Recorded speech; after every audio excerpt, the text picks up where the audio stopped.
नमस्कार दोस्तों, एक बार फिर से आपका स्वागत है target with Goswami YouTube channel में। मैं सुनील गोस्वामी आशा करता हूँ आप सब अच्छे होंगे, कुशल मंगल होंगे और आपके आने वाला जो एग्ज़ाम है उसके लिए अच्छे से प्रिपरेशन कर रहे होंगे। हमने ये बहुत ही बेहतरीन सीरीज़ आपके लिए आर्मी अग्निवीर 1000 जीके की सीरीज़, जिसके अंदर साइंस और जीके का कंप्लीट सॉल्यूशन आपको मिलने वाला है। अभी तक 2 लेक्चर हो चुके हैं, तो वो वीडियोज़ आपने नहीं देखे हैं, उनके PDF आपको नहीं मिले हैं तो लिंक डिस्क्रिप्शन में है। आप व्हाट्सएप ग्रुप को भी ज्वाइन कर सकते हैं और वहाँ से आप PDF भी डाउनलोड करके पढ़ सकते हैं। चलिए शुरू करते हैं। बेहतरीन सा सेशन होगा। पार्ट 3 है ये हमारा। फर्स्ट क्वेश्चन आपकी स्क्रीन पे है। गंगा नदी एवं ब्रह्मपुत्र नदी की संयुक्त जल धारा को किस नाम से जाना जाता है? तो आप सब जानते हैं किस नाम से जानते हैं, तो ये जाना जाता है मेघना नदी के नाम से। गंगा नदी और ब्रह्मपुत्र नदी का जो संयुक्त जलधारा है उसको मेघना कहा जाता है।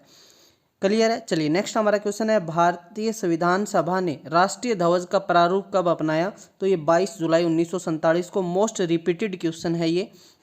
भारतीय संविधान में संशोधन प्रणाली है जो कॉन्स्टिट्यूशन अमेंडमेंट की बात कर रहे हैं, किस देश के संविधान से ली गई है? तो ये लिया गया है कहाँ से? दक्षिण अफ्रीका से। भारत के संविधान में प्रथम जो अमेंडमेंट है वो कब हुआ था? 1951 के अंदर हुआ था, 1951 में। कांग्रेस के किस अधिवेशन में पहली बार राष्ट्रगान गाया था? तो ये गाया था कलकत्ता अधिवेशन 1911 के अंदर। नेक्स्ट हमारा क्वेश्चन है, कांग्रेस अधिवेशन की अध्यक्षता करने वाली प्रथम महिला कौन थी? तो ये थी एनी बेसेंट। 1917 में कलकत्ता के अंदर जो हुआ था उसकी जो है अध्यक्षता इन्होंने की थी। भारत का राष्ट्रीय पशु कौन सा है? तो आप सब जानते हैं बाघ जो है भारत का राष्ट्रीय पशु है। पहले शेर होता था, उसके बाद इसको जो है चेंज किया गया बाघ। ठीक है। चलिए, भारत के किस राज्य में सुंदरवन राष्ट्रीय उद्यान है? तो ये है पश्चिम बंगाल में। पश्चिम बंगाल के CM की बात करें तो ममता बनर्जी हैं। प्रोजेक्ट टाइगर की शुरुआत केंद्रीय पर्यावरण, वन और जलवायु परिवर्तन मंत्रालय द्वारा किस वर्ष की गई? तो ये की गई थी 1 अप्रैल 1973 के अंदर। भारत का सबसे ऊंचाई पर स्थित युद्ध स्थल कौन सा है? तो ये है सियाचिन ग्लेशियर। नेक्स्ट हमारा क्वेश्चन है, किस संविधान संशोधन के द्वारा जो मतदान की जो आयु है 21 वर्ष से घटाकर 18 वर्ष कर दी? तो ये था 61वां संविधान संशोधन जो 1989 में किया गया था। भारतीय संविधान की किस अनुसूची में पंचायती राज व्यवस्था का प्रावधान है? 11वीं अनुसूची। मैंने आपको बताया था दल बदल किस में है? 10वीं में है और 11वीं में आपका क्या आता है? पंचायती राज आता है। भारत की सबसे बड़ी जो कृत्रिम झील है गोविंद वल्लभ पंत नगर झील है, वो कहाँ पर है? उत्तर प्रदेश में। उत्तर प्रदेश के CM है योगी आदित्यनाथ। भारत का सबसे लंबा समुद्र तट कौन? मरीना जो बीच बोलते हैं वो कहाँ पर है? तो ये चेन्नई के अंदर है। भारत में सबसे बड़ा पशुओं का मेला कहाँ लगता है? तो ये सोनपुर में लगता है और इसमें कहाँ पर है? ये बिहार के अंदर। CM है नीतीश कुमार। भारत का सबसे बड़ा गिरजाघर जो कैथेड्रल है, ये किस शहर में पड़ता है? तो ये पड़ता है गोवा के अंदर। महात्मा गांधी को सर्वप्रथम महात्मा किसने कहा था? बहुत बार एग्जाम में पूछा जाता है, तो रविंद्रनाथ टैगोर जी ने कहा था। महात्मा गांधी को सर्वप्रथम राष्ट्रपिता कहकर किसने संबोधित किया था? तो सुभाष चंद्र बोस ने किया था। सविनय अवज्ञा आंदोलन की शुरुआत की आप बात करें तो 1930 में इसकी शुरुआत हुई। चंद्र ग्रहण की स्थिति को लगता है तो ये पूर्णिमा को लगता है। ठीक है। और सूर्य ग्रहण कब लगता है? अमावस्या को लगता है। चलिए अब बात करते हैं, सौरमंडल के किस ग्रह को लाल ग्रह कहते हैं? तो कहते हैं मंगल ग्रह को लाल ग्रह कहा जाता है। सौरमंडल का वह ग्रह जो मीथेन गैस की अधिकता के कारण धुंधले हरे रंग का नजर आता है तो वो है वरुण। बात करें भारत का मानक समय ग्रीनविच रेखा से कितना घंटा आगे है? तो ये 5.5 घंटे है। और 1 डिग्री देशांतर रेखा की दूरी तय करने में कितना समय लगता है? 4 मिनट। क्षेत्रफल के अनुसार भारत का सबसे बड़ा राज्य है राजस्थान, 3,42,239 वर्ग किलोमीटर एरिया है। भारत में मीठे पानी की सबसे बड़ी झील कौन सी है? तो ये है वुलर झील। सूर्य के प्रकाश को पृथ्वी तक पहुंचने में कितना समय लगता है? 8 मिनट 16 सेकंड। कौन सा ग्रह सूर्य के सूर्य सबसे दूर स्थित है? तो वह है वरुण। किस ग्रह को नीला ग्रह कहते हैं? तो पृथ्वी को।